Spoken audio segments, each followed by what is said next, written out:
Ce texte est basé sur Matthieu 18, 21, 35. Le pardon est l'un des plus grands enseignements du Christ, essentiel à la vie chrétienne et à l'établissement de relations saines. À travers la parabole du serviteur impitoyable, nous apprenons la miséricorde divine et l'appel au pardon mutuel sans mesure. Dans cette étude, nous réfléchirons à l'importance d'exercer le pardon tout comme Dieu nous pardonne, en reconnaissant que la véritable transformation vient d'un cœur humble et compatissant.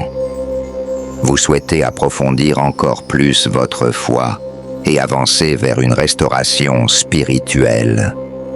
Abonnez-vous maintenant à la chaîne Restauration et Paix et continuez à recevoir des messages édifiants pour renforcer votre cheminement chrétien. Un jour, Pierre s'est approché de Jésus et lui a demandé « Combien de fois dois-je pardonner à mon frère qui a péché contre moi ?» Jusqu'à 7 fois. Matthieu 18, 21. Les enseignants de la loi juive ont établi que le pardon devait être accordé au maximum 3 fois. Pierre, croyant dépasser cette limite et suivre les principes du Christ, propose 7 fois, nombre symbolique de plénitude. Cependant, Jésus a enseigné que le pardon ne devrait avoir aucune limite en disant « Je ne vous dis pas jusqu'à 7 fois, mais jusqu'à 70 fois 7 fois. » Matthieu 18, 22. Jésus a ensuite illustré le véritable objectif du pardon et le danger de s'accrocher au ressentiment. Il raconta la parabole d'un roi qui décida de régler ses comptes avec ses serviteurs. L'un de ces hommes devait au roi une somme exorbitante, équivalente à 10 000 talents. Incapable de rembourser sa dette, il a dû vendre sa famille et ses biens pour rembourser sa dette. Désespéré, il se prosterna devant le roi et supplia « Seigneur, sois patient avec moi, et je te paierai tout. » Ému par compassion, le roi non seulement lui accorda plus de temps, mais lui remit la totalité de sa dette. Cependant, peu de temps après avoir reçu cet acte de miséricorde, ce serviteur trouva un collègue qui lui devait 100 pièces d'argent. Le tenant par le cou, il exigea un paiement immédiat.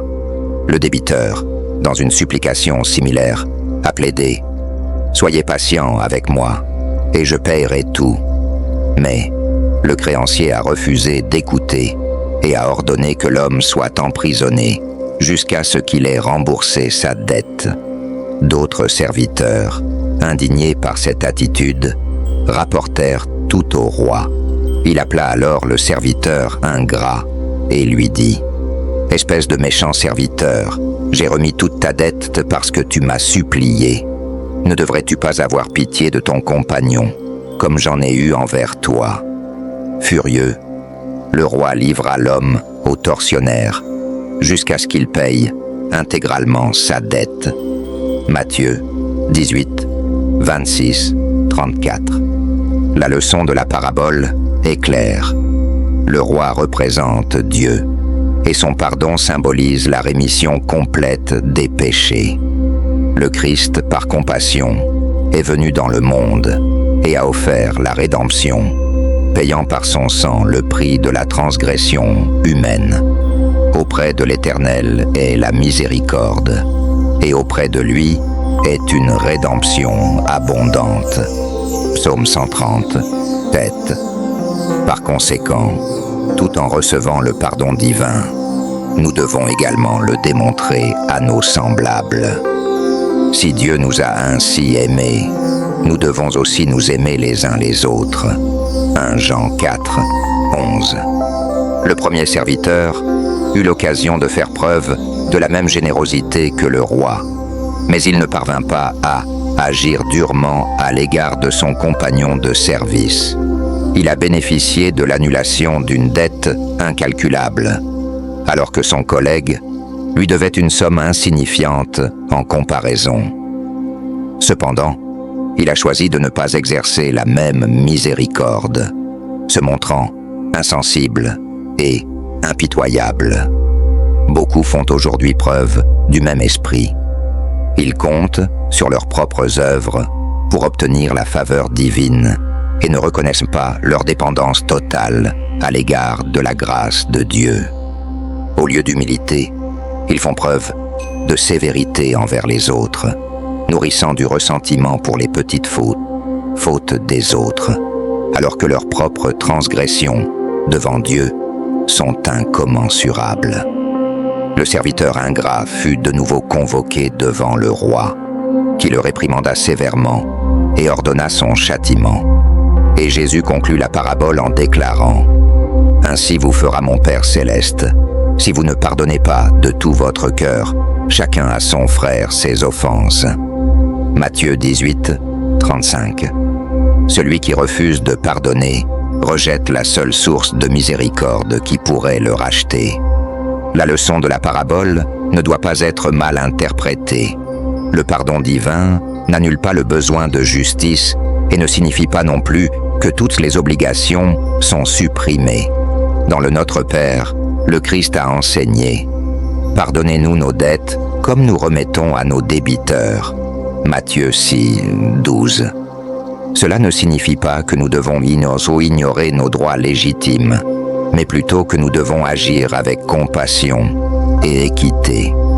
L'Écriture déclare « Si quelqu'un ne veut pas travailler, qu'il ne mange pas. » Thessaloniciens 3, 10. Dieu n'exige pas que les gens diligents soutiennent ceux qui choisissent l'oisiveté. Cependant, il y a ceux qui sont confrontés à des difficultés inévitables, et il faut faire preuve de compassion à leur égard. Nous devrions traiter ceux qui en ont besoin comme nous voudrions être traités si nous étions dans leur situation. Paul a écrit « Ne faites rien par dispute ou par vaine gloire, mais par humilité, que chacun considère les autres comme meilleurs que lui-même. » Philippiens 2, 3. Cela ne signifie pas tolérer le péché. L'erreur doit être signalée avec amour et correction. Le Christ a enseigné « Si ton frère pêche contre toi, reprends-le. » Luc 17, 3. Les Écritures nous guident pour exhorter ceux qui sont en faute, afin qu'ils puissent retrouver la foi. 2 Timothée 4, 2. Tite 1, 13. Si un frère fait une erreur, il faut chercher la réconciliation directement avec lui. S'il n'y a pas de repentir, l'affaire peut être portée devant témoins et, si nécessaire, devant la communauté de foi. Matthieu 18, 15, 17. Jésus a ordonné que les conflits entre chrétiens soient résolus au sein de l'Église, sans recourir aux tribunaux laïques. Si quelqu'un nous offense à plusieurs reprises, mais regrette, nous devons pardonner autant de fois que nécessaire. S'il pêche contre vous 7 fois par jour, et s'il vient 7 fois vers vous pour vous dire « Je me repens, pardonne-lui » Luc 17, 4. Comment pourrions-nous refuser le pardon si Dieu nous pardonne constamment? La grâce divine est la base de notre salut. Elle nous sauve, nous transforme et nous élève au rang d'enfants de Dieu. C'est pourquoi cette même grâce doit être partagée avec les autres. L'erreur de quelqu'un ne devrait pas être un motif de jugement sévère ou de mépris.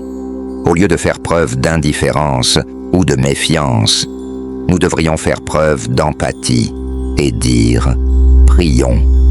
Le Seigneur promet de la force à ceux qui lui demandent de l'aide.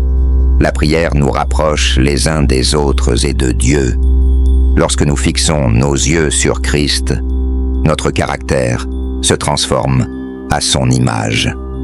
Comme Jean-Baptiste l'a déclaré, « Voici l'agneau de Dieu qui ôte le péché du monde. » Jean 1, 29. Notre mission est de conduire les autres vers ce même espoir. Jacques renforce ce principe. Celui qui détourne un pécheur de sa voie erronée sauvera une âme de la mort et couvrira une multitude de péchés. Jacques 5, 20. Jésus a prévenu: « Mais si vous ne pardonnez pas aux hommes leurs offenses, votre Père non plus ne vous pardonnera pas vos offenses. » Matthieu 6, 15. Le manque de miséricorde démontre que le cœur n'a pas encore été transformé par la grâce de Dieu. Le pardon divin attire le pécheur vers la source de l'amour éternel, et ceux qui reçoivent cette miséricorde la reflètent dans leur propre vie. Si quelqu'un n'a pas l'esprit de Christ, il ne lui appartient pas. Romains 4, 8, 9. Celui qui refuse le pardon aux autres rejette en réalité le pardon de Dieu et s'éloigne du salut.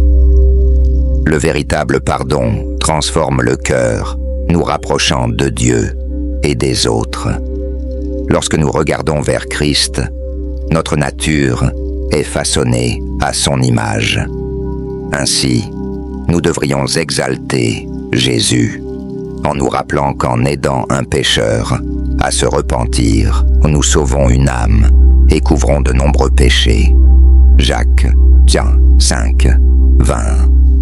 Si vous ne pardonnez pas, votre Père ne vous pardonnera pas non plus. Matthieu 6, 15. Si ce message a touché votre cœur, partagez-le avec quelqu'un qui a besoin d'entendre parler du pouvoir du pardon. Et n'oubliez pas de vous abonner à la chaîne pour plus de réflexions qui changeront votre vie.